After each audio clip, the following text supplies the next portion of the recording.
get high, get high, get high. Put your hands in the sky. Break it down to a whole lot of level. Got my Rima, got my paddle, need the gold and silver. Watch it change colors. Welcome to our Toking Today podcast in my home, my friend. Thanks for having me. Yeah, welcome Ricardo, everybody. Woo! The crowd full of people here in our online studio. I'm going to go ahead and share it to a couple pages real quick, some filmmaking pages that we are friends with, and see if we can get a couple more people involved. But I would like to welcome everybody to our podcast. If you're out there and you want to host a watch party, please do. If you have any questions for Ricardo about filmmaking or music making or being a film fan, he's got some interesting trivia and knowledge for you, I'm sure, and deep inside of his film and horror brain. So let's talk to Ricardo today and see how many times I call him Richard by accident. I get that all the time. I know I'm going to do it because I do it just in my head, so I'm fighting it right now. But I know better, but I'm trying not to. So please forgive me when I do, but I have not yet. So I got out of the way on purpose. But yeah, welcome, man. So give us a little bit of background about yourself. Where did you start? Have you always been an Arizona native? Yes. I was born and raised in Mesa. Oh wow! So right here. Right here in the area. I just moved to Mesa. But I've lived all over the valley. I've lived in like Phoenix. I've lived in like. Bring that mic a little bit close to you, man. Yeah, I can. Yeah, grab it right there. Oh, okay. But yeah. There. Oops. Sorry, man. So grab it like here, and you can lift it up. There we go. We didn't pre-set this. This is all live and improv, my friend. So you're from Mesa. Go on. I'm sorry. Yeah. But I've lived all over the valley. I've lived in like Phoenix. Now I currently reside in Chandler. Oh, right on. Which is a little further away from us now. Yeah, but I've traveled to California. I've been back and forth. I have, people that I know all over the country and the world. Wow, man. So when you travel are you traveling for film? Are you traveling for music? What do you usually travel for? Just for fun? For fun, family, and for film. Like I said, most of one of my partners, lives in Fresno. And so you're in California a lot, or? Yeah, as often as you can be, anyways. Yeah, of course. I've never been to the Fresno area. Do you like the Northern California? It's like northern. I haven't been there either, but that's where he lives. Oh, okay. But we're going to be hopefully screening a film that I was an associate producer on called Lake of Shadows. Oh, really? He was the writer director of it and stuff like that. So Lake of Shadows. Yeah. I'm guessing it's a romantic comedy. Yeah, it's based on a true story. Oh, really? About a lake where people swam in the lake, they drowned. Oh, really? Just a lot of mysterious drownings there? Supposedly, yeah.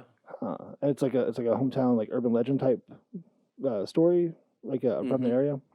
That's pretty cool. There was a Dead Woman's Crossing up at Weatherford where I grew up.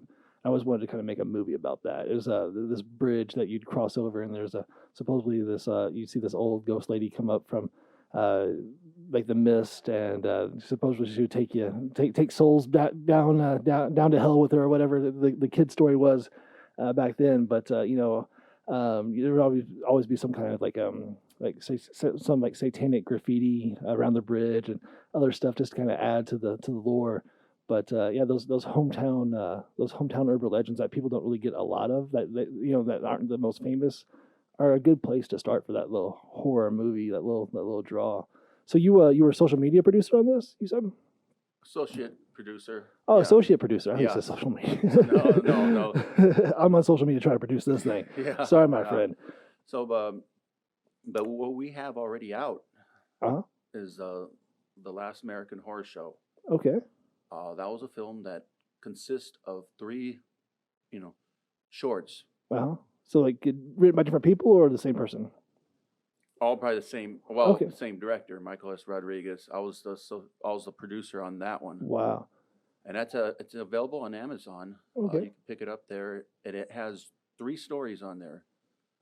Night of the Sea Monkey that had Scream Queen Lynn Laurie. Ooh, she wow. was in David Cronenberg's Shivers, George Romero's The Original Crazies. Then the second one was Lamb Feed that had Robert Mukes, who was in not The Devil's Rejects, The House of a Thousand Corpses. Yes. Yeah, Robert, I met him at the Comic-Con recently. We became a little bit close Facebook friends. Yeah, Kinda like yeah. you and I started off. Yeah, he's actually a pretty cool dude. You actually worked with him though, huh? How was he? How was he in person? He might be watching right now. But yeah, He's a really nice guy. Very, very, very gentle, down to earth, and he seems like a really nice dude. He used to be a professional wrestler. Robert Mukes is like the 6'10", tall ass, big dude. But when I met him, nicest down to earth guy. I mean, he's not there selling pictures or anything. He wants to meet his fans. That's really cool because a lot of people come to these Comic Cons and their main goal is to make money. It seems like Robert's goal is to meet the people who he just wants to get in touch with the fans. That's really cool. He has the pictures for sale and stuff, but he's not like, hey, you got to buy this before you meet me or anything like that. Where a lot of those you have to pay just to get in line, which is really unfortunate how some of those Comic Cons are turning, some of those horror conventions are turning. But it's good to see down to earth people like Robert still doing that, still making movies like that. So go on, man. I didn't mean to interrupt you. I just know Robert's out there and he might be watching, so it'd be kind of cool. And the third segment in the Last American Horror Show is called Home Wreck, and it has a guy by the name of James Van Bever. He's an old filmmaker from like the 80s. He did Diary of a Deadbeat and The Manson Family. Okay. A lot of independent stuff. He's also an actor, and another actor that we had in Home Wreck was Timothy Quell. You probably remember him as the blacksmith in Army of Darkness. Okay. Next to Bruce Campbell. Yeah, okay. So the blacksmith from Army of Darkness is in say the movie title again, I'm sorry. Last American Horror Show. Last American Horror Show. Yes. I was gonna mess it up, so it's a good thing I asked.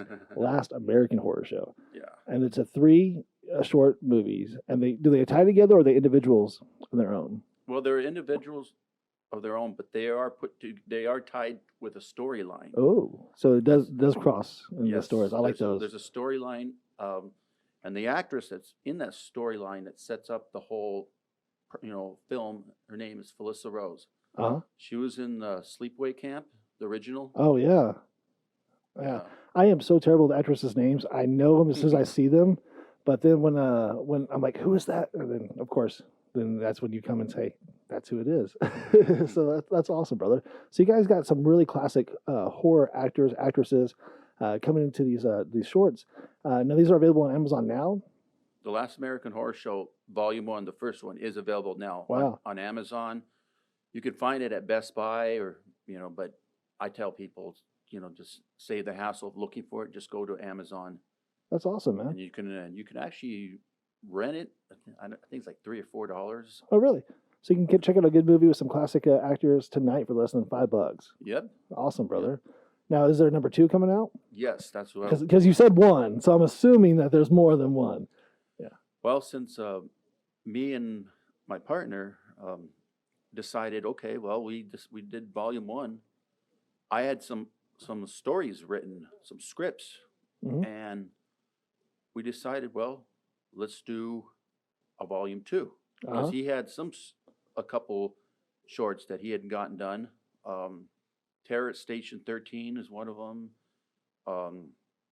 The Dark Lullaby. But anyways, I ended up doing a film called Countdown. That film actually, was done locally. Didn't have any big actors in that one. Mostly there were local actors, but it's still a good movie usually. Yeah, Countdown. Actually, we shot that. Actually, it was almost 2 years ago. That's and we, like I said, I wrote, directed, and produced that one. What'd you guys shoot it on? We shot it on it was the Scarlet Red. Oh wow! So it's got some nice quality to it too. Yeah. Huh? Yes. Yeah. So I got that short done, and then I decided to get another short, and I was collaborating for the 2 stories, Countdown and Dine In, Die Out. I was collaborating with a roommate of mine who's also a writer, and so me and him came up with both of the stories, and it's kind of funny how we came up with them. His logic was, if you're drinking, you're thinking. So we'd be on the patio drinking some beer, talking about brainstorming some stories. So we came up with Countdown, which was, for some of you out there, you probably know what it is, but I'm not going to say anything about it yet. I don't want to spoil the surprise yet. Nice. Oh. But we came up with another concept and we called it dine in, die out. Kind of, I guess, phrasing to the In and Out, the burger joint. Yeah. So dine in, die out. Yeah, I and it got you. actually takes place. It's kind of more of a Western setting Uh-huh. story, and we happen to have Timothy Quell Oh, wow. come back. He came back and he plays the cook, Wow. the owner cook, and we actually got another veteran actor to come in to play the lead part.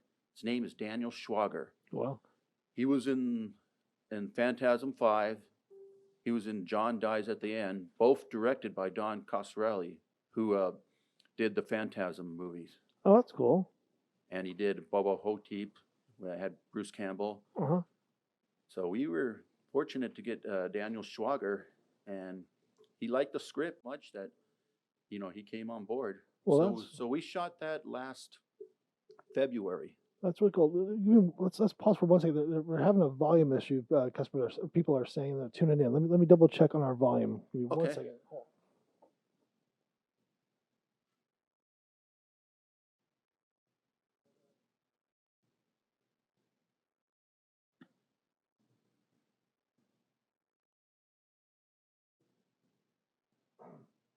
All right, let's double check that. It shouldn't be louder to us. It should be louder to them. So Okay. we should get a little more volume out now. Let us know if you can hear us now. I apologize for interrupting Ricardo here, but yeah, if you hear us better now, let us know, and if you don't hear us, let us know. But we are trying to broadcast as loudly as possible, but not too loud. So I'm sorry, Ricardo. Go ahead and start back where you were. You're talking. Okay, so we wrapped up Dine In, Die Out. Uh-huh. We actually shot that in Apache Junction, and it was actually at a diner called Breakfast at Tiffany's. Oh, that's cool. So you actually used a real working diner. It was Yes. open today, basically. Yeah, the owner was really, really cool. He Huh? let us film because they're closed on Mondays. So he would let us film. He let us film there all day, and then half the day on Tuesday. Oh wow! So you got like a day and a half out of it, huh? Like, did you guys do a whole Did you go home at night, or did you stay the whole time? Did you do the whole? 20? No, we went home at night. Oh, okay, you didn't do the full 36. Except for Daniel Schwager, he stayed Oh wow! at a motel close by and stuff like that. But close to a set. Yeah, close to the set. So that was a really fun shoot. Did you do it in the 1 day and a half, or did you have to go back another time? We did it all in the day and a half. And Wow. stuff like that. Yeah, we were able to wing it, and yeah, I'm really looking forward to where we have the project now in post. Uh-huh. I'm working with my composer, and he's putting together some of the music, and so Nice, man. it's coming together. So when you find these producers and these composers and even some of the actors, where do you find your network? How are you networking these people? Where's it coming together at? Word of mouth, recommendations, social media, Facebook, Yeah. IMDb. So recommending to those people out there trying to put a movie together, what would you say? Where do you start? Well, first things first, you start off with a script, Yeah. which is your blueprint. Yeah. You kind of want to, when you put it together, you kind of want to break down what your budget's going to be. Okay. What kind of budget you have, what kind of budget you have to work with. Uh-huh. So you should start with some money of your own. Most definitely. Don't Well- go looking for other money just yet. Definitely have some money. Well, Countdown and Dine and Die Out, that was all my money. Yeah. Yeah. So a lot of personal funding going into making Oh, yeah. movies. Yeah. Plus, I also had, some help, through family and friends on the side and stuff. So, So once you make the budget, you got the idea. Then what's next? well, you got to decide on, okay, basically who you're going to cast, Mm-hmm. where you're going to shoot, Mm-hmm. because the most important thing is knowing your locations, where you're going to go. And that's where my director photographer, Colton Curry's name. He's out of LA. He runs a company called True Grip. True Grip. Instead of Nice. True Grit, Yeah, yeah. True Grip. Check them out if you guys are in the LA Yeah. area. Or making movies in Arizona too, huh? Yeah. Yeah. Yeah. So he's out there at True Grip, but go on, man. But he comes out here, for my projects and stuff. Nice. Really great guy stuff. So a lot of times He finds the locations for you. well, I find them. Uh-huh. I find the locations, and then we'll go out together and just work on a shot list. Okay. Once Okay. you got the shot list together, and then you know, and you have your casting put together. And I'm the kind of person that I don't like to go through auditions. I don't like to go through a casting agent or have a casting call. I just don't have the patience for it. I'm the kind of person that if I look the script and I sit, you know, I'll point out to someone and say, hey, I think you can do this. Yeah. Hey, you can do this here. You can do that here. And then I bring them together. I may have like a table read, like at a coffee shop. So I bring them all together, and I mean, if I'm convinced right away, and especially if they have the look, I just basically tell them, the part's yours if you want it. Wow. So That's cool, man. So after you, so you put the cast together, you got the location, you start shooting. After you got it wrapped, the shooting wrapped, are you editing on set, or are you editing after the fact? What do you start? Where's the process go from after the shoot? for all my stuff, it's always been off the set. Okay. When it comes to editing, it's always been like, you know, like after once we start post-production, then I find an editor, Uh-huh. and then I go with this editor, and then this editor tends to, you know, put together, like usually like within a couple weeks, he or she puts together Goodness. uh Sorry. Give us 1 second. puts together here. like a rough cut. Yeah. So you start sitting working with the editor. They get the rough cuts together. Who do you show it to now? Are you showing it to the producers? Are you showing it to the actors? Are the actors done with their part now? Pretty much. They're out of the Pretty picture. much. So now you're working with the editor and the producers. Yeah, well, you know, like I said, if If it's just you, if I'm the producer, Yeah. then yeah, I'm working, of course. directly with the editor. And once the funnest part about post production is working with my composer, Mm-hmm. Michael Piercy, great guy. Me and him go back to high school. Oh wow. We were actually in a band together, and then we separated after high school, and he joined the Air Force, and I got into playing music, you know, and we reunited, like, you know, because he moved back to Arizona Uh-huh. like 5 years ago, and so So he stayed playing music this whole time. You stayed playing. yeah, he's been playing music, and Countdown was his first gig as a composer. So he came in. He had to learn a few things. He had to learn how to, how to, you know, work the synthesizers. He had to, you know, learn how to, you know, basically work the editing Pro Tools. Wow. So he's making these horror sounds for your movie. He's not just putting music down. He's actually giving you that cringe noise. That's Yeah. cool. Very cool. Are you guys making your own instruments too? Or are you using a lot of synthesizers? Or are you? He uses guitar. He uses bass. Oh, yeah? He uses a little bit of everything. But just sitting there with me and him, just coming up with the concepts after we see the footage and stuff. That's so fun. Yeah. See, Yeah. the music in me is coming out then, you know, from Yeah. when I used to play and stuff like that. So do you hear the music as you're directing it too? Or are you starting to like do you have an idea of where it's coming, where it's going to go when you're setting up the shots too? Oh yeah, when Yeah. I'm on the set, you know, my mind is going like 2,000 miles per hour and stuff like that. I'm trying to focus on, okay, what would be good here. Usually when I write a script, I can always focus on what this actor's going to look like, what's going to be here and stuff like that. And I do think music when I do a lot of writing. When you write the script itself, do Mhm. you listen to a lot of your own music when you're writing, or do you listen to like other people's music? Or what influences you when you're writing a horror movie? What influences me is just hearing myself thinking it out when I'm, you know, especially when I'm writing. I hear myself, you know, imagining, okay, right here, this would sound good. Okay, right here, this would sound, you know, yeah, we just put this here, let's put that there. So I'm doing a lot of brainstorming, and a lot of times what I do is I take a lot of notes. Uh-huh. So I write down, okay, synthesizer here, guitar riff here. Yeah. Now, for Countdown and for Dine and Die Out, I was able to do that stuff while I was writing and get my notes and then take them over to Mike, and he was able to follow along and say, okay, So he would get there, we'd sit there for like 8 hours, all the way, all night long, just sitting there, him playing stuff on the keyboards, and then on the synths and everything like that. He would just go bum, bum, bum, bum, bum, bum, bum, and I'll be like, hey, I like that. Nice. Save that. Don't, Yeah. He does a lot of recordings. So you start working that into the scripts a little bit too. So you hear a music sound later, earlier, and then start writing ideas around that too. Is that kind of the music come first sometimes? Actually, the music did come first for Countdown. Yeah. He wrote the intro and the outro first. And then you wrote the movie around that. Not really. I mean, the feel really. of the music though. Yeah. Yeah. Not really. It was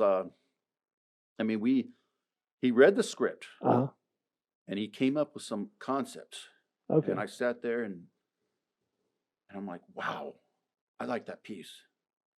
So we went with a piece, and you know what? I decided, and I said, you know what? That's going to be the intro.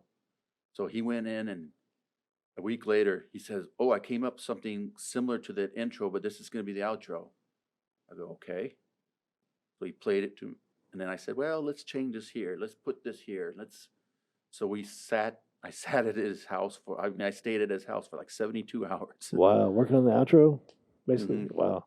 Within 3 days and stuff like that, and lost sleep, we had a product. And so those two pieces of music were done before production for Countdown. Wow. That's pretty cool, man. So the script came first, the music came second, and then the production started working its way in there. Okay. For Countdown, and then for Dine and Die Out, we call it Dido for short. For Dine and Die Out, or Dido, we kind of went that same approach, where he came up with since it's taking place in a Western, theme setting, like redneck Western hillbilly setting.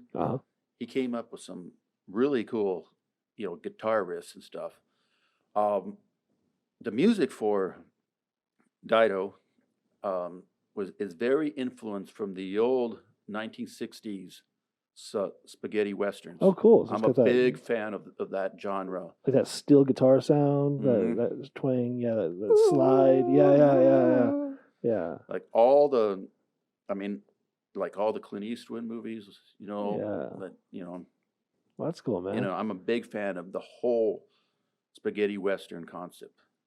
And it was very interesting because the whole concept, of course, spaghetti western, they use that, but I'm a big fan of a lot of the old Italian horror, and I don't know why they don't call them, spaghetti horror. Because that would be that would make more sense. So the music for Dine and Die Out is very much influenced and referenced to, that time period of music. I mean, I usually don't like to use like modern day sound when it comes to music. Like for Countdown, the music was very like Giallo influence, which Giallo, I don't know if you've heard the terminology. In Italy, the old they were basically mystery books. Okay. They were mystery books and they were Giallo, yellow. The books were like yellow, so they were mystery book stories. Okay. So that's where the term Giallo came through. Interesting. So it was a series of mystery books from Italy. And they turned them into movies and stuff like that. I mean, horror director, one of my favorite directors, Dario Argento. He did Suspiria, Profondo Rosso. Yeah.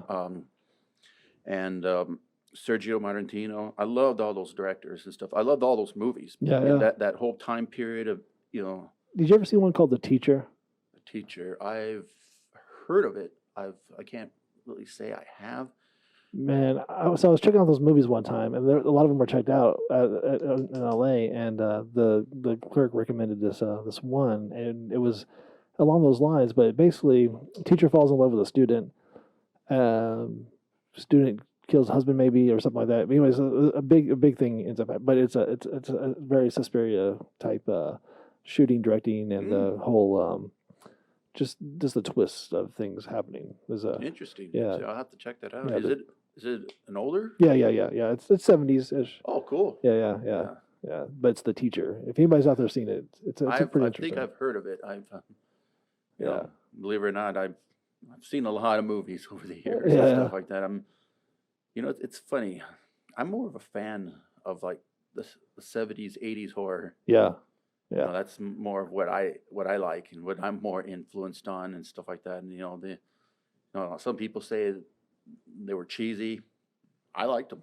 I like practical effects. I mean, maybe the practical effects makes it look a little bit more cheesier, but you know, I don't know. I think when you start adding the CGI effects, you know, maybe the cheesiness goes away, but the realness, you know, when you have that, when you have their head go back and the blood squirt out, you know, those practical effects are just so much more, I don't know, in tune with what a horror movie should be, like the 80s, the 70s movies. Yeah. You know, you want, even if it's done off camera sometimes, you know, and you cut to, you know, those are always good, you know, practical effects. I'd much rather see the rubber guts than the digital ones. You know, I don't know. I think that the practical effects, even though they might be cheesy, are still more real than the CGI effects when they're just acting like their guts are falling out.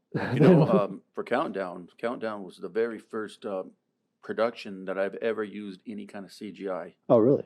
And that was for the cell phone. Uh-huh. You know, we actually, when the actors used their cell phone, we were able to find an app. I think there's an app or somewhere you can go where you can make your screen go green. Oh. And So you green screen your own phone. Mm-hmm. That's cool. That's specifically for digital filmmaking, though. Yeah. Well, that's cool. And then, of course, the visual effects guy, had another guy that I also went to. Actually, I was in Boy Scouts with him way back in the day. And he does visual effects. I think he was with, I like to say Channel 3, and I don't know what he's doing now. But, yeah, he's really good. And he was another guy that I reunited on Facebook, and then it was like one of those, let's talk about what we've done 20-some years and stuff like that. That's cool, man. But doing real effects, though. Doing like the latex, the blood, that type of stuff, or doing like computer effects? No, computer, Okay, visual okay. visual I effects. got you. Visual effects. VFX, yeah, I got you, man. My fault. So I was just a fan of all this classic stuff. I didn't mean to cut down your friend now by accident there, but no, I mean VFX. I mean, that's definitely where it's going, and the digital stuff that they are doing is pretty intense. But when you're on a soundstage just covered in green, and yeah, I don't know, it's different than being out in the woods covered in blood. You know, the Texas Chainsaw Massacre. You know, just wearing the same clothes for a week, doing that kind of, you know, that kind of filmmaking. Yeah, well, that's like that's raw filmmaking. Yeah. You know, or like, or what you want to call it, sleaze or grindhouse. You know, it's very raw.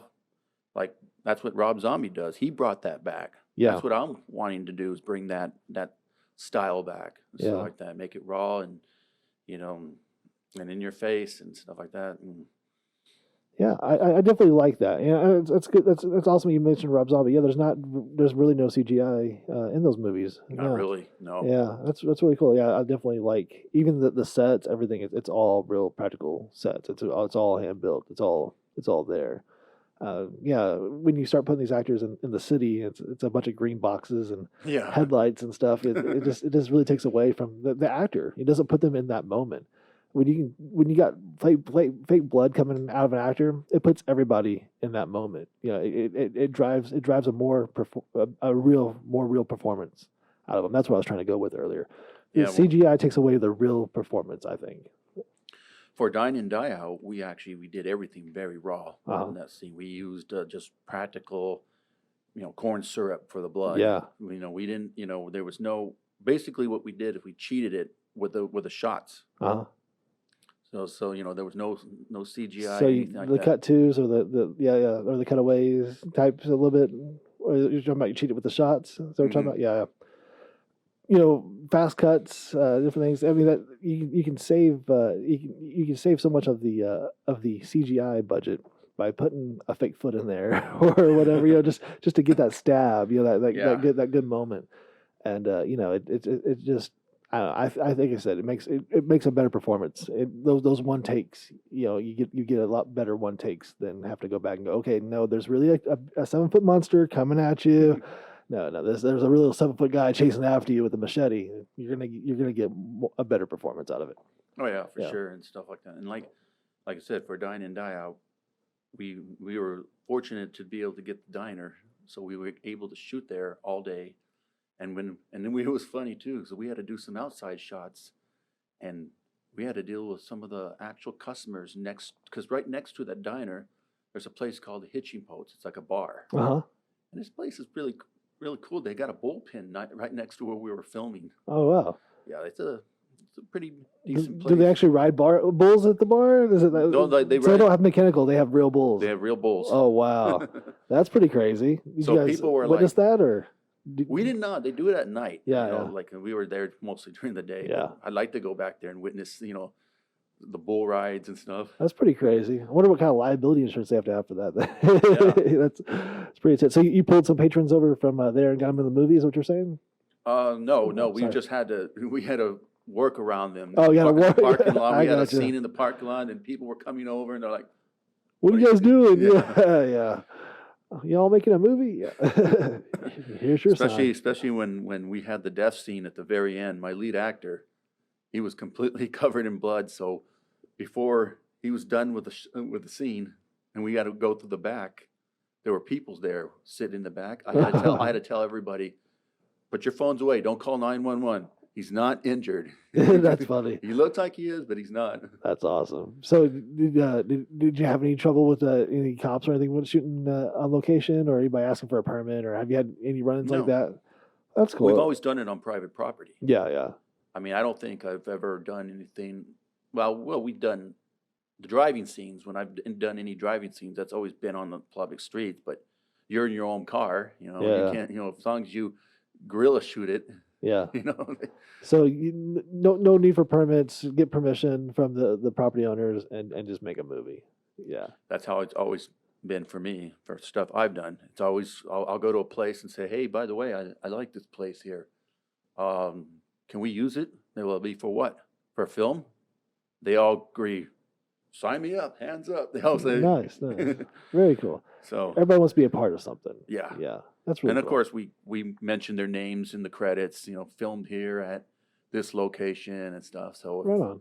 if fans ever want to go to where we filmed it at, they know where to go to. Yeah. And I also put that on IMDb. It was shot here and so and so and so and so. Do you submit your movies to film festivals?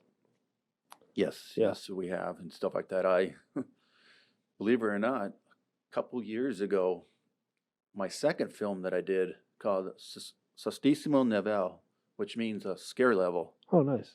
It's one of my underground films. I actually had it screened at the Film Bar here in Phoenix. Uh-huh. I don't know if you've ever Yeah. been there. Yeah. or not. Actually, yeah. And that film was done in 2008. So it was like almost like 10 years later that we're Wow. screening it. Nice. And it's on YouTube. Check Yeah. it out. And say that again, because I know I've been Sostissimo Level. Sostismo. SUSTIMONIVEL. Yeah, nice. All right, and I'm that's pretty, on I'm YouTube. pretty bad with my spelling of my Spanish too, but yeah, that's on YouTube. You It's can a check. free movie on YouTube, guys. That is somebody's hard fucking work that they put in to put content out there for you to watch for free right now. That's what we're doing right now. We are putting content out for you, our 2 viewers watching us live right now. So please, appreciate the art, appreciate the work these guys put into this. I mean, he put that movie on YouTube for you guys to to see. It's not for Actually, it was my producer who put it on YouTube. Oh, look at so But, but a lot of hard work went to a lot of actors, a lot of time writing the script, all the way to making the movie, and for you to be able to watch it for free, that's pretty remarkable. So Yeah, I mean, if it was up to me, I would have all my features where the people can watch them for free. But that's not up to me. I would not. Yeah. well, I know, but I have a screen. If it was up to me, electricity would be free, and so would housing. Yeah, and then we that's could true. do that. That's true. Yeah. That's true. Yeah. But I mean, always, I've always, when I've seen like movies on YouTube or anything like that, usually they become free after like 20 years. You can see all Yeah. the movies. Yeah. So So just beat them to it, huh? So Last American Horror Show could be free in another 20 years. There you go. But right now you can rent it for less than $5. So. Yeah, it's like $4 and a lot of movies. But you might be able to watch it for free if you're on Amazon. Amazon Prime. Prime, yeah. I think you can watch it for free. Not quite sure. I just know that when it hit stores, I went out there and bought my own copy. So no CCC on this one. You had to get your own. Yeah, I had to. And I actually showed the clerk there, hey, look at this. It's funny. Kevin Smith just put a story out about that same thing. Clerks 2 was in the $5 bin, and he went to so he's like, I can't just let it sit there. So him and Jason Mewes bought that movie while they were at the store or whatever. Went to the clerk. The clerk did not recognize him, but checked him out and said, "Here's your movie, sir." And he goes, "Yeah, it is." And that was kind of a little touchy moment for him. And yeah, it's kind of the same moment for you. Yeah, this is my movie. I just fucking bought it at the store. You know? Even though he paid $5 for it or whatever, but you know what? Once again, he put a lot of work into that. It's out there. It's available. He was able to buy it and not even be recognized. But here's your movie, sir. Mm-hmm. It's kind of cool. Same with you, man. Yeah, with Last American Horror Show. I mean, I think it was like $18 at Zio Records, and if you buy it on Amazon, I believe it's like $15. Right. Not quite sure. Save a little bit on the digital copy though. Oh, the digital copy, and I have not yet seen it. There is a digital copy for like a downloadable digital copy for like $10, I believe. Oh, okay. So the actual hard copy is less. 15. Oh, okay. And then the digital copy is 10. Oh, And nice. Some people said it came out really good. I have yet to see it, and maybe that's what I'll do tonight. Download it and then watch it to see how it came out. Well, hopefully you don't have to pay too much for your own movie again. do you get those residual checks from Amazon? I still get them every once in a while, like a buck or two from the Amazon Prime downloads. They're still pending. You know, I gotta talk. Yeah, make sure they got the address right, because we had some pending. They didn't have our address right. They even pulled our movies off because our address was wrong. So definitely want to make sure that the mailing address is up, because that was the deal for us. Yeah, we're gonna try to get Last American Horror Show and some other networks that screen horror films and stuff. I'm still trying to figure out, okay, which one is the best, which one is not. You know, I know that they have on cable, I believe there's a channel. It's called Chiller, and it's nothing but horror films and stuff. Yeah. So I'm gonna try to see. With those kind of names in that movie, it shouldn't be. I mean, they would definitely take a look at it, I would think. You know, and you've had Amazon purchases too, right? I mean, people have bought the movie, they've seen the movie, so that's always good for getting those types of distribution. You know, getting out there. Have you worked those kind of deals before, or would this be like your first type? Probably the first type. I mean, the Virgin Murders we got on Worldwide Multimedia. That's who we got distribution through. And to be personally honest, I kind of wish we would have gone with somebody else. They're supposedly a sister company from Universal, sure, something like that. And they pay office space there. Yeah, my producer, she just went with the first option, and I kind of wish she would have shopped around for better distribution. Even and they're local here, Brain Damage Films. Oh yeah, yeah, they're local. They I'm not sure if they're still distributing, but yeah. Anyways, for next year, I'm actually going to be starting up on a feature called Camp Desaad. I'm actually working on the script. The story is based about this camp this guy who owns a camp. He's a doctor, and he goes, he's basically, I guess you say, mimicking Dr. Marcus Desaad, the torture. Oh, okay. I kind of want to put a little bit of, I kind of want to talk about how this project came into be. George Fancher, my writing partner who did Countdown and Dine In, Die Out, we decided we were going to do a script. So we brainstormed the story concept. So this is the first time, too, where he actually wrote out a story, a one-page story, and I'm putting it together kind of like writing from a book. We came up with a story concept. We thought about, who we wanted as actors. We definitely going to bring back Timothy Quayle. So he wrote the treatment, and you're putting the script. He wrote about 2 pages. Of a story. Okay. Well, so I started on the script maybe about 2 years ago, Oh, and I kind of wanted to plug this out there that he ended up passing away Oh. last month, September 4th. wow. So I'm going to continue his legacy, and Nice.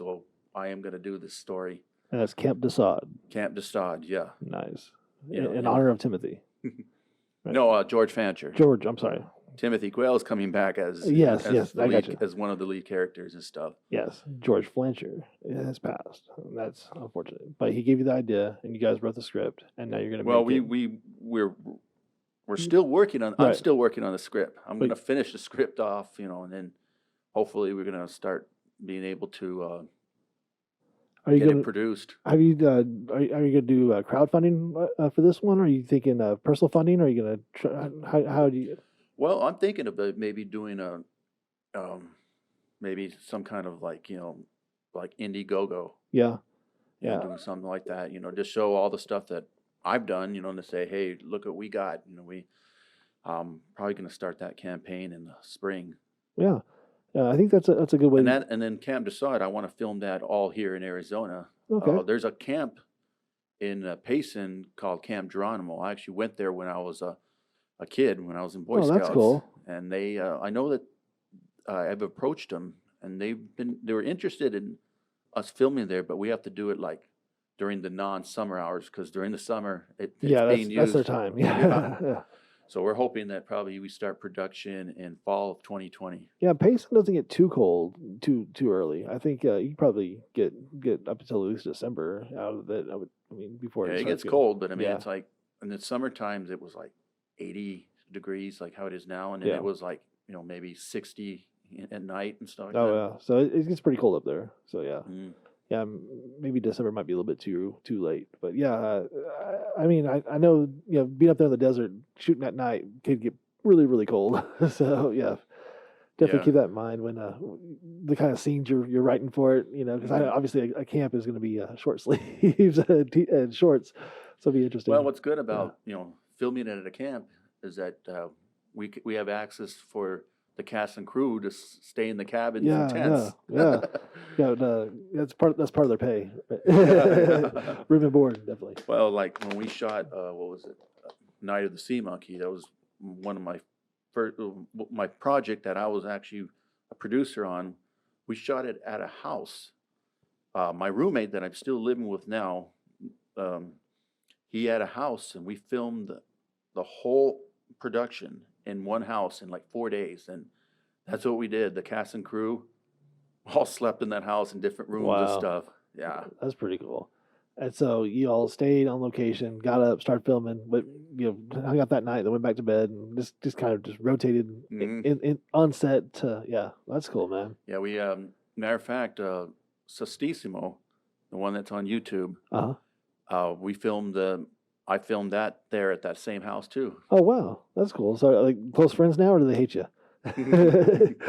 Are you welcome back after two movies? No, well, no, it's my roommate. It was my roommate's house, and he sold it last year. Oh, I so was you're not welcome back anymore. The location is gone. Well, some people are still living there. If I were to go over there and say, "Hey, I filmed the 2 productions in this house," Never give up. Never surrender. Yeah.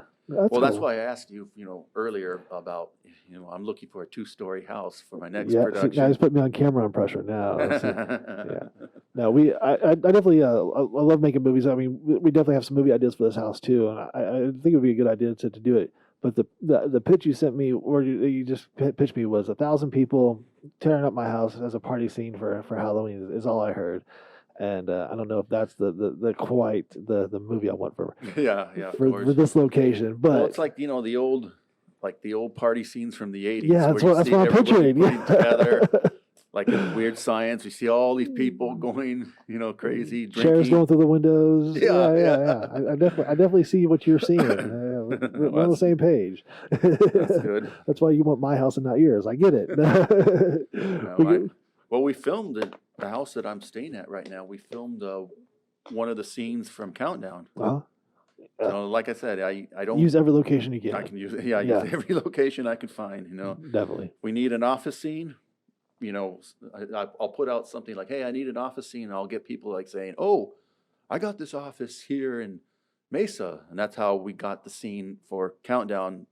Was in Mesa. Just off Craigslist? Craigslist? No, or? no, just word On of mouth. Facebook? Yeah. Wow, just Facebook. Like, Okay. you know, you go onto one of the film pages, Yeah, and yeah. just say, "Hey, I need an office scene." You'll Well, be that's cool. amazed at how many people will respond back to you. So those film groups work, people. We're actually broadcasting Yeah. a couple of them right now. So Yeah, definitely use the film groups. Yeah, film groups are really, really good. That's cool. That's good. It's a good way to meet other filmmakers as well, people who are working on projects.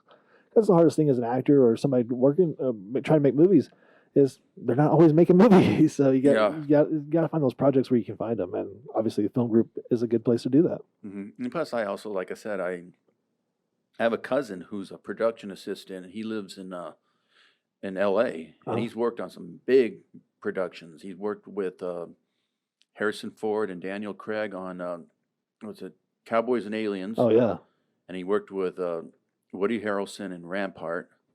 So he knows a lot of people out there. So if I decide to, want to do a big production out there and go the union route, he can put me in touch with a bunch of names. Nice.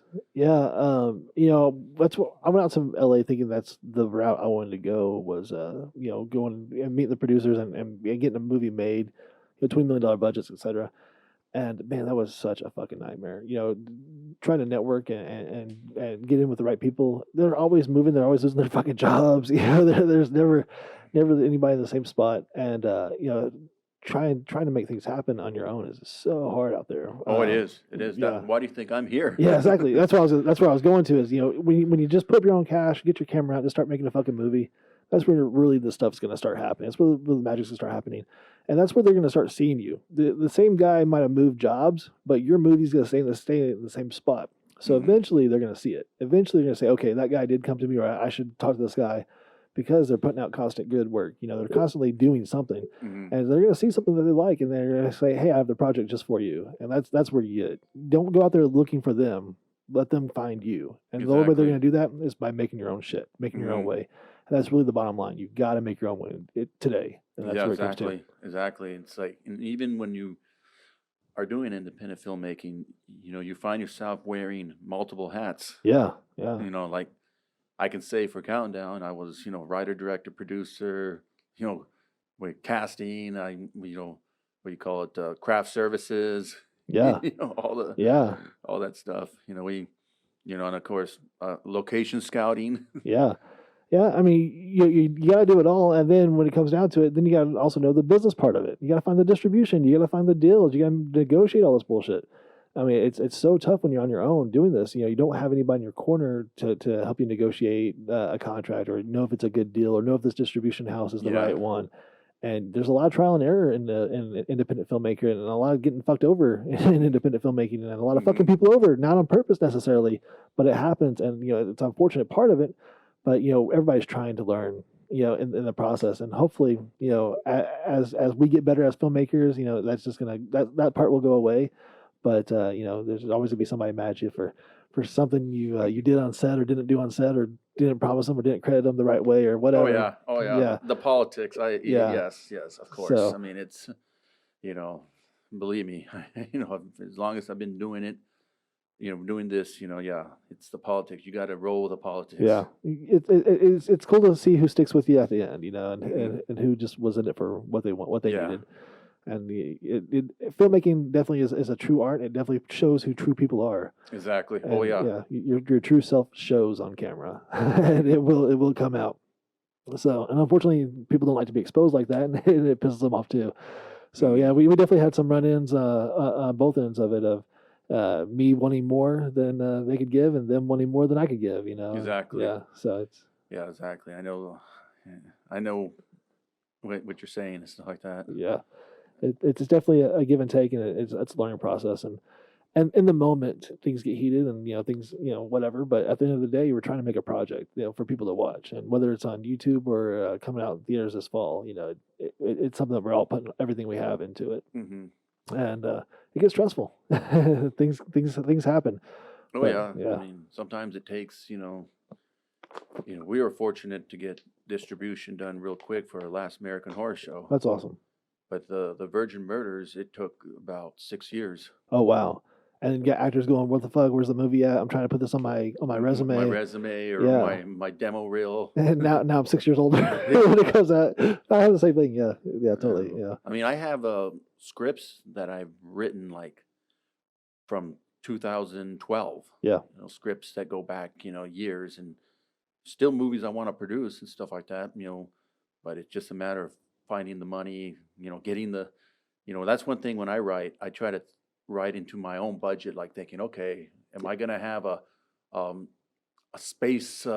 spaceship flying right through here, or I'm going to have maybe like a motorcycle or something like that. Yeah.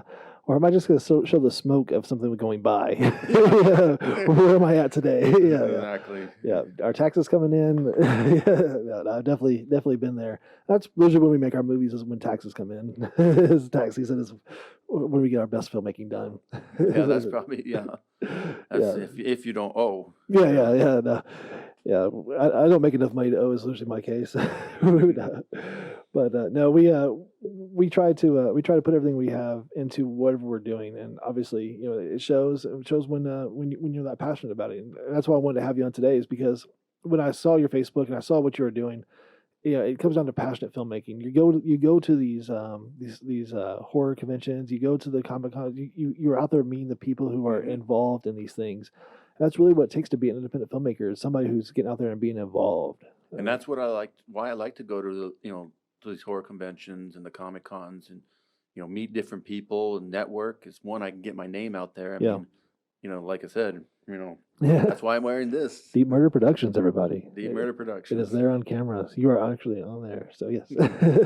And I like to, when I meet these actors and some of these producers that go to these conventions and stuff, I like to listen to their feedback. Yeah. Get advice, mainly getting advice from people that have been doing it longer than I have been. Do you find they're willing to share the advice? For most part. The ones that are there. Yeah. Yeah. They'll tell me, like to hear stories. Yeah. Of working with this particular director, working with this other actor. Yeah. So I can get in my head, okay, how did they do this thing this way? How did they do it that way? I mean, I was fortunate to meet Danny Lloyd, who played Danny Terrence in The Shining. Wow. He was a kid back then. He's not a kid anymore. Yeah. I was so shocked to meet him, and I asked him questions about what was it like working with Stanley Kubrick. Yeah. He's in my top 10. Well, Stanley worked with him so directly because he was coaching him. So he actually had the most interaction with Stanley. Yep. Yeah. He was telling me stories about how they filmed it in England. And most of the movie was filmed in England. I was really surprised. I thought it was in Colorado. Yeah, that's what everybody makes you think. Yeah. At the Overlook. Yeah. It's called in. So when him telling me how Stanley Kubrick directed him, it kind of like, I guess you could say that I kind of learned. Yeah. How to work, with actors and stuff like that. Yeah. Because I mean, there's no. I don't think Stanley worked with anybody as closely than with Danny, because I mean, like I said, that was the performance that he was trying to get was Danny's performance. Jack Nicholson was Jack Nicholson. Sherry was a diva, so she was doing her own thing, and so Shelley, I mean, she was doing her own thing, and then Danny was the focus for Stanley. And, he was the focus and stuff like that, and. What was really surprising is that, that was a lot of people tend to forget, but it was Stephen King book. It's from a Stephen King book. A lot of people forget that part. Yeah.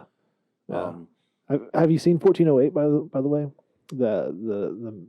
I think it's, I don't know if it is a Stephen King. I'm pretty sure it's a Stephen King short story that they turned into another horror movie, but it's John Cusack. Okay, yeah.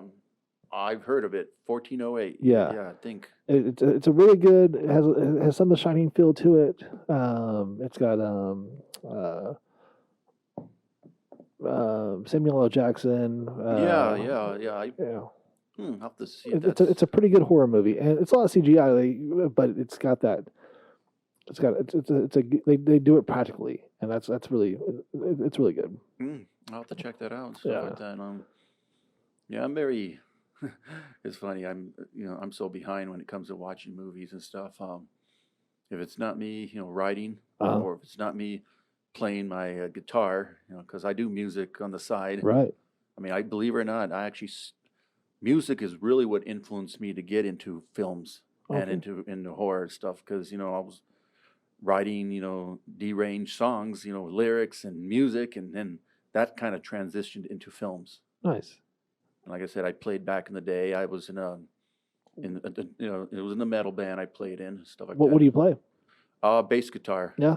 My daughter's taking bass lessons right now at a guitar center. She's learning how to read music and play the bass. And Yeah, I didn't really. I mean, I can read music, but I was really slow at it. I played mostly off the ear. Yeah. She doesn't have the ear, so she's learning about from the book. But she's been putting a lot of work into it. I think bass is a good instrument. I mean, there's a lot of things you can do. Well, I learned how to play guitar first, but the reason I transitioned into bass is because we needed a bass player in the band. Nice. We needed a bass player, so I said, okay, I'll pick it up, and it wasn't that hard to it was not that hard. It was just pick it up, learning the root notes, and then after a while, I was like, when I was playing it, I was like, wow, this is so cool. Yeah, this is so cool. Getting the jam, getting in sync with the drummer and stuff like that. So I fell in love with it. Did you play on stage or just at home, or did you? No, we played in a band locally. Oh, we nice. Played around town and stuff. And what was your band name? Temple of Hate. Temple of Hate. Nice. Yeah. Sounds heavy. Yeah, we were like heavy metal, experimental. We did have a CD made. Oh yeah. That we got it recorded here locally. Nice. We had it. We were on a compilation from Subground Records with some underground bands like Fern Gully, I think Dark Carnival, and that I believe that compilation is out of print. I still have like 2 copies of it, that are still factory sealed. Yeah. But I don't know if I'd ever want to open them. Yeah. I mean, yeah, we played locally, and we did cool. the thing. Like I said, I started playing music in high school, right. And then matter of fact, my first band was put together with my composer now. Remember I told you my composer, I went to high school with him? Oh, yeah. So that was your first band? Yeah. Oh, that's cool. Yeah, we were called Candyland Rejects. Nice. Candyland was one of my favorite games as a kid. Yeah. That's the only game I could actually comprehend as a kid, I think. So music's always been part of my life. I mean, I've never really stepped away from it. I stepped away from playing professionally and playing live, but I've always been, I still pick up my guitar and write riffs and songs and stuff like that. As a matter of fact, one of my dreams in the future is to write a horror musical. Oh yeah, like a Rocky Horror type, but kind of, yeah, but more horror. Yeah, more gore. I already got a name for it, and I already got a story set for it, and it's called Suicide Heaven. Nice. That's going to be my dreams, to get to me able to write the music as well, and of course I'll have help with a musical director and everything like that.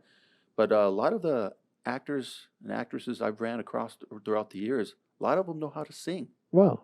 Yeah. One of them was Lynn Laurie from Last American Horror Show, or Night of the Sea Monkey. When she was in town, we went to go to this karaoke place, this Doc and Eddie's. Actually, unfortunately, it burned down. It's crazy. But I like to cast her in that, and in Suicide Heaven. There's a lot of people out there. I mean, I do a little bit of singing, but like I said, I find myself over the years that I'm more behind the scenes. Yeah. That's cool, man. I mean, that's where I like to be, is usually behind the camera, but I find myself in front of it more and more lately. Just doing these different types of projects, like the podcast and other things. It seems like especially being the business owner now, people want to see a face behind. So I definitely find myself putting myself more out there now and being out there. So. Doing the rock opera thing, do you think you would be in front of the camera or behind it on that? Do you think you'd be in the band somewhere? Or, maybe in the band somewhere, yeah. Yeah, that'd be cool. Definitely going to be, behind, like I said, I'm probably going to start working on that project next year. Yeah. I've already started writing some music for it. Yeah, so it's going to be a challenge to be able to write an actual script, but write a musical parody to go with it. Yeah. So are you gonna do them separate? You gonna do the script like the dialogue, and then you gonna do a separate music to go with it? So like Yes. insert music scene here type thing. Like Well, for- kind of like how they do it with Glee. okay, I haven't seen one of their scripts. I don't know how they. So how do they write? So is Well, it- they just write the full script of the episode. so the songs are not in the script though, or are they? The songs? Yeah, they're not written out. No. Yeah, so it's not part of the actual. Yeah, Yeah. but they have to what you call go back and and like duplicate. Like say you got a scene where you're talking and then you jump to another scene where you're singing. That has to be choreographed basically separate. Yeah. That's where a lot of times they use like a green screen. Oh, okay. That makes sense to keep the continuity a little bit more Mhm. intact. Yeah, I can see that. But yeah, there's the influence for this Suicide Heaven. It's come from a lot of films. I mean, I can another movie that I actually was influenced. It's for I think Brian De Palma, The Phantom of Paradise. Huh. That's a great movie and stuff like that. I don't So think I've seen that. and then Repo, the Genetic Opera. Mm. You've seen that one? No, these are very foreign to me. Yeah. But Brian De Uh, Palma. I mean, that I think I would have heard of the other one. I haven't even heard of it. Yeah, What was it again? Repo, the Genetic Opera, and The Phantom of Paradise. The Phantom of Paradise. Phantom of Paradise. Yeah. Okay, that's interesting, man. I'll have to check those out. But so rock opera, rock horror. You think you're gonna go more metal? You think with it? Might be a little bit more metal. That's Yeah. that's what I grew up listening to. But I mean, my range of music is, I mean, like I said, I like when I was talking to you about Dine In Die Out, all the Right. music was all like spaghetti western Yeah, yeah. style sound. So do you think you'll go more of the Tommy, the Rocky Horror Picture Show, or do you think you're gonna go like Slipknot, Rob Zombie? Not that hard. No? I do like In that between the stuff. two? I do. Yeah, probably. Yeah. I like a little bit of jazz. Yeah. I mean, I like like I said, some country, mostly the old stuff. Huh. I like just regular classic rock. I like punk rock music. I mean, I like all kinds of stuff. But Suicide Heaven, though. Huh? So you can put much country in that one, you think? Yeah. Well, whoever I can get Yeah. on board that's talented and they That's they have interesting. a style of singing a certain way, yes, I would incorporate it. And that's another thing, these genres are mixing already. I mean, there's so many like country metal, rap, country, rap metal. It's all becoming one genre almost now. Mhm. There's so much like with the alternative scene, they're mixing it all together. So by time, Well, yeah, it's because of the technology we have Yeah. nowadays. We can mix up. there's no one style anymore. Yeah, we can mix up stuff, and you can put like a bluegrass sound to a death metal sound together. Yeah. And see, And see what happens. mean, there's Sometimes a- the magic happens. Yeah. yeah, I mean, there's a lot of experimenting that's being done and stuff like Yeah. that. I mean, nowadays I'm so amazed of what you can do now on a Mac or laptop, which you couldn't do 20 years ago. Yeah. I mean, when we were recording on some analog. It was like analog equipment. Now you could do everything digital. Yeah, that's what pisses me off is I have all these tapes. I have tapes and tapes and tapes of fucking movies and digital stuff that I've made that just I can't get around to making because I don't have the time to transfer it from the fucking DV tape to the fucking digital Mhm. to edit this. And so it's so frustrating to me to put this time into something and then not have the equipment at one point and then now not have the time at another point to make these things that I wanted to make. So I have a lot of like scripts that are just sitting there. I have a lot of footage that's just sitting there. I have just tons and tons of half-started projects that I need to finish. But it's awesome that you find the time to put it together, man, and put it out there. That's my hardest thing is finishing this. Yeah, it's finishing it. And well, it's like nowadays. I mean, I think the editors, the post-production, team is having the most fun. Yeah. Where it used to be 30 years ago, what would the editor do? Take the the film off the slate and then put it on this table and have Get to it do that frame by frame. frame by frame, Yeah. the cut and paste, and is all just all the work that had to go through. The editors can do it now. Well, now that went to the CGI guys. Now they're going 60 frames per second, or going in there drawing these things in one at a time, and that's where their nightmares are coming in. Is digital animation, digital. Digital It's a lot of work, especially the more technology we get on these frame rates. Now we're getting, some of these things are shooting 120 frames a second, just average. 8K it's gonna be so much meticulous work to go frame by frame by frame to get those movements down to match up with the film. It's gonna be a lot of work on the CGI guys. I can see I it. imagine, like I said, the post production. Yeah. Everyone in post production is having the most fun. Yeah. And it's kind of where like 30 years ago that was a whole different story. Yeah, no, it's. I definitely see the stress shifting. The editor gets to click and drop, pick the music, get the sound effects. It's all there now. Some other guy's stressing out about it. Yeah, I know. It's like it's amazing how much technology has come around. I mean, since at least in my lifetime, being the fact that I'm 42 years old, and I just remembering, like technology with music, especially when we recorded now. Now I don't have to go to a studio. I can record over at Mike's house. He has all his Pro Tool kit and stuff like that. So he makes his own records that way too. Right. Yeah. So putting it out yourself is definitely, obviously, the best way. Now, getting that distribution house to step behind you, that's still a necessity, though. That's can be a challenge and stuff like that. I mean, but I've always said to myself, personally, I don't really like producing. If I could just be a writer, director, and have someone else do all the stuff, but when it was, especially during my music days, I learned this. If you want to do it, right. If you want to get it done right, you got to do it yourself. Yeah, that's been my logic and stuff like that. Yeah, that's my downfall as a business owner, though. I have a trouble putting it in other people's hands, and I try to do too much on everybody. And that's, as a director, I see the big picture. I see where it should be done right and how you're doing it and how I need it done. And so, might as well just fucking do it myself. And I'm still my own worst critic. Yeah. I always go back and say, oh man, we should have put that there. Oh, we should have used this here. Or we should have used this gel here and stuff like that. Which is why I have so many unfinished projects, because I'm not doing it right. That's why we started this. I didn't want to have just a laptop and a camera. This is our 9th podcast. Yeah, it's really nice. The room, I didn't want to just have a smallest thing. So I got this house specifically for this podcast room. The goal was to not come out hacky or jinky. We wanted to fucking do it right and have quality guests on so they can have a place to come over and have a spot. So I'm definitely all for the doing it right for the first time and being my own worst critic, because I would have done this fucking 5 years ago if I could have, but this is the right for me. Of course. And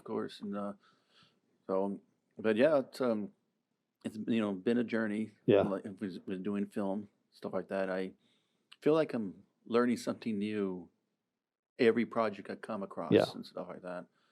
And like I said, 2020 I believe is going to be a big year. Yeah. Stuff. You got some pretty good projects coming up, it sounds like. I definitely want to check out the Last American Horror Show. Last American Horror Show. I knew that was the first one. Last American Horror Show. Yeah, it's on like I said, it's on Amazon. You can check out the trailer on YouTube. And our buddy Robert Mukes is in it, and a bunch of other scream and horror. Lynn Laurie, Robert Mukes, Timothy Quayle, Arch Hall Jr., who was he was actually a veteran actor from the '60s. Wow! And he was in this movie called The Sadist. It's a cult classic and stuff. And like I said, my partner was able to get him to come out of retirement. I mean, he hadn't done a movie in like 40 some years. This is all through networking? Huh? This is just through networking? Through networking, yeah. Wow. He talked to him through Facebook and stuff wow. like that. Just reached out and talked him into coming back, had a good script, and made it, huh? Mm-hmm. That's awesome. Yeah, so what you need to do is check out Last American Horror Show and let me know what you think. Yeah, I will. I'll check that out. Have our viewers check that out too. And let Ricardo know what you think. But on that note, we can call it a day unless you have anything else you want to throw in there. Well, I probably do have things. I think we had a pretty good podcast there. I don't want to keep you too long or draw you out too much, but man, we covered quite a bit about filmmaking and doing it yourself and all sorts of good stuff, my friend. But I really appreciate you coming out to East Mesa with us today and having you on the show. But anything else, April, you want to throw in there? Well, Ricardo, thank you very much for coming out. Ricardo Vasquez, right. Everybody. Thank you. Thank you, sir. Appreciate you. Not a problem. Yeah. Do the long handshake across the table. Cool.